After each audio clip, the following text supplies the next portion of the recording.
Hey, what's up guys, it's DarkArmedDuelist, and today we're going to be doing a virtual world deck profile. So I'm really excited for you guys because this deck is a absolutely crazy deck and one of the best decks of the format. We recently just got rarity bumps to the entire deck, so I figured I would do an update of this particular build because it is a crazy consistent deck and goes into some of the most powerful monsters in the entire game of Yu-Gi-Oh! Like your virtual world QB, and even able to summon out cards like Ultimaya to Zolkin. So without further ado guys, don't forget to like, comment, subscribe, hit the bell in there so you can become part of the notification squad, and definitely check out the Patreon down in the description below for all those awesome rewards like getting your name in the description of a single video, getting a signed card in the mail, and even getting your requested deck profile every single month to your patron along with test stands. So without further ado, let's get straight on into this. So first off, I'm playing 3 copies of Virtual World Lulu. So all of your virtual worlds kind of share a main effect that when they're in your hand, if this card is in your hand, you can target a virtual world card you control, send a virtual world card with a different type, monster, spell, or trap, from your deck to the graveyard,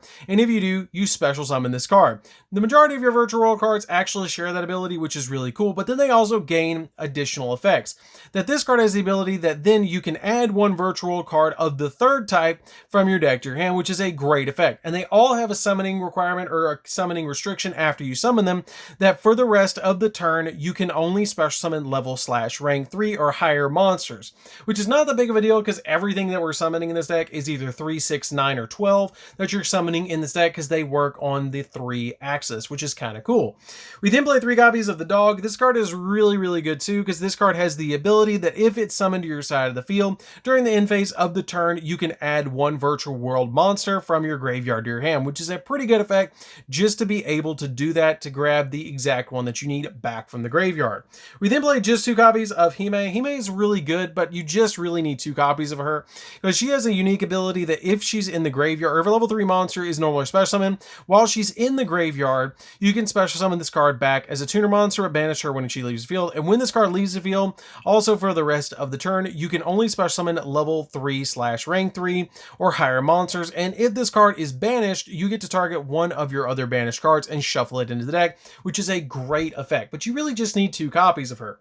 We then play 3 copies of Lao Lao. Lao Lao is pretty good in the deck too because it's a tuner monster, and it helps out a lot as well because it has the ability to, if this card is special summon, then you get to special summon a virtual world monster from your graveyard in event position with a different name than the cards sent to the graveyard. But this card is a really good effect just to be able to give you a level 6 monster on your side of the field as well. We then play 3 copies of the Virtual World Kirin. Kirin is also pretty good because this card is a level 6. Works really well with our tuner monster that's a level 6, and he also has a really neat effect that this card basically, if it's special summon, then you can send a Virtual World card from the third type from your deck to the graveyard, except another copy of itself, which is a great effect just to give you a Foolish Burial. We then play 3 copies of Ash Blossom to round out the monsters. You just need the 3 copies of Ash Blossoms because we're playing so many power spells and traps in this deck that all you super need is the Ash Blossoms for the monster hand traps. So let's get into the spells because that's it for the monsters. So for the spells, we're going to be playing a single copy of Called by the Grave. Called by the Grave is very helpful in this deck because Called by the Grave is just going to stop hand traps that our opponent's going to throw at us, because this deck really needs to just stop those to be able to go into more plays. We play 2 copies of Emergency Teleport because a lot of our monsters are psychic, so you have a lot of different versatility in this deck, especially with your Lulu to go in for plays. It's mainly the one that you're going to summon is your Lulu with this card, but she is so good to be able to special summon out with this card. We then play 2 copies of Foolish Burial Goods because this card just comes in handy to send the exact spell or trap that we need into the graveyard. We play 3 copies of Triple Tactical Talents. Triple Tactical Talents is so good in this deck because this card basically, when your opponent activates a hand trap or a monster effect during your turn, you can activate one of the 3 effects to either draw 2, take control of an opponent's monster, or look at your opponent's hand, choose 1 card from it, and then shuffle it back in the deck. So you can hit really powerful cards that your opponent might be using later on, or another hand trap that your opponent might use against you. But this card comes in very handy to basically just stop your opponent in their tracks. We then play 3 copies of Quan Long. Quan Long is a really good card in this deck as well because it has the ability to banish a virtual world card from your graveyard, then target one face a monster on the field and negate its effects until the end of this turn. And you can banish this card from the graveyard to add a virtual world monster from your deck to your hand, and then send a card from your hand to the graveyard, which is a great effect to just give you all sorts of setup. And this is one of the cards that you're going to be sending to the graveyard with your Foolish Burial Goods. We then play 3 copies of Virtual World City. This card is also really good in this deck because it has the ability to place a Virtual World Gate card from your deck face up in your spell and trap card zone, and you apply the effects in sequence based on the number of Virtual World Gate cards you control. If you have 2, then all Virtual World monsters you control gain 2 under attack this turn. If you have 3, send the top 3 cards of your deck to the graveyard, and if you have 4, you special summon up to 4 Virtual World monsters with different names from your extra deck, which is a crazy effect. And it also has the ability that you can only use 1 Virtual World effect per turn, which is not that big of a deal to activate only one of this card per turn. You can use any of the effects that you want, but you can only activate this particular card once per turn. We then play 3 copies of Pot of Desires because you play basically 3 of every single one of the monsters, so it's not that big of a deal to banish one of them if you do hit it.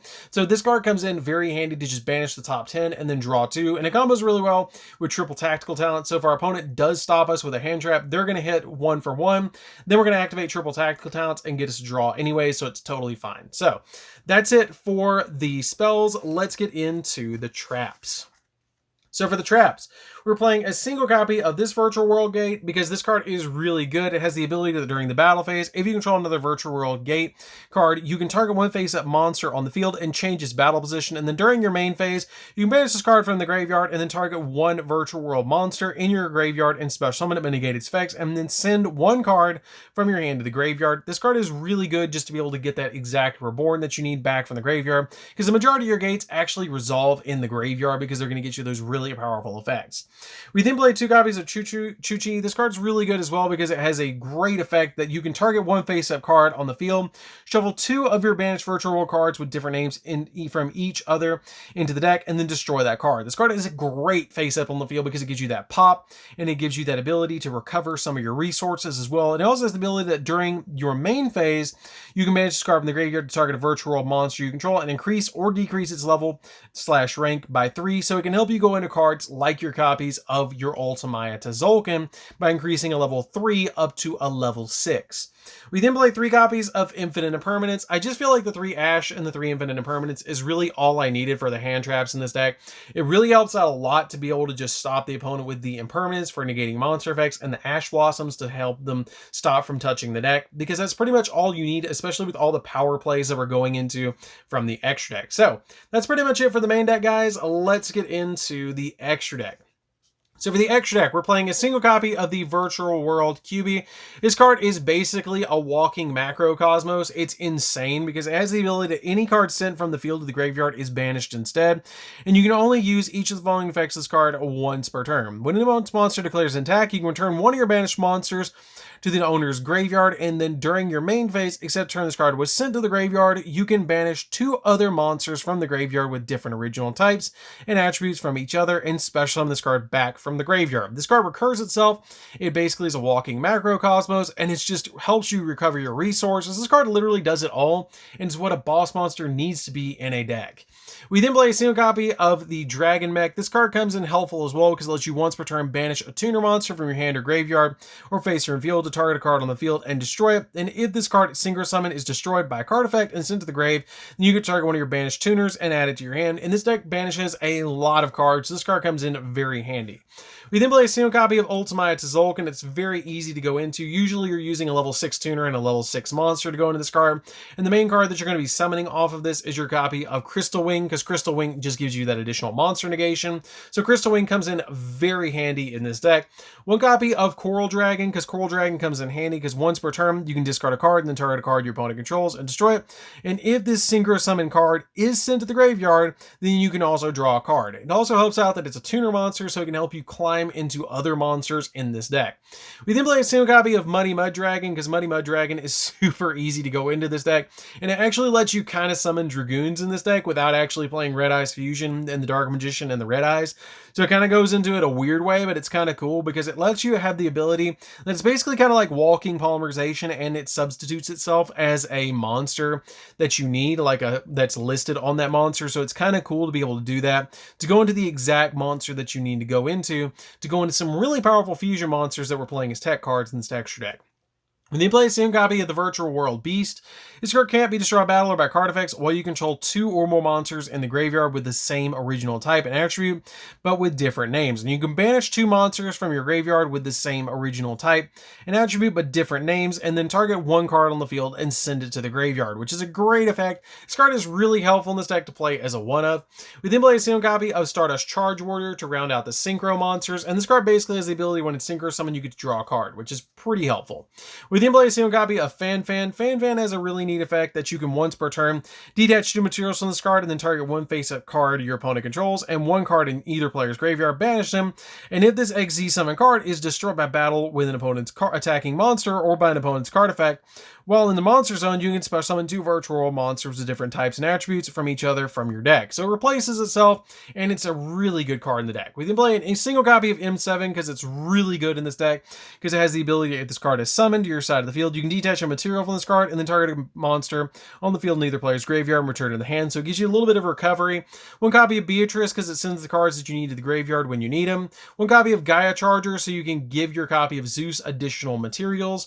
We play a single copy of Zeus because Zeus is just insane in this deck because you can make it off your copy of Fan Fan or Constellar M7 after you summon Gaia Dragon on top of them to give it additional materials. We play a single copy of Red Eyes Dark Dragoons because it's just a walking tank. Like, it pretty much negates a card, gains 1,000 attack, can pop a monster on the field. It can't pop a monster in this deck because you're going to summon it with Muddy Mud Dragon, but it is a walking negate and it gains 1,000 attack points. It can be targeted, destroyed by card effects, so it's just a really good boss monster. And then we play a single copy of Invoked Caliga.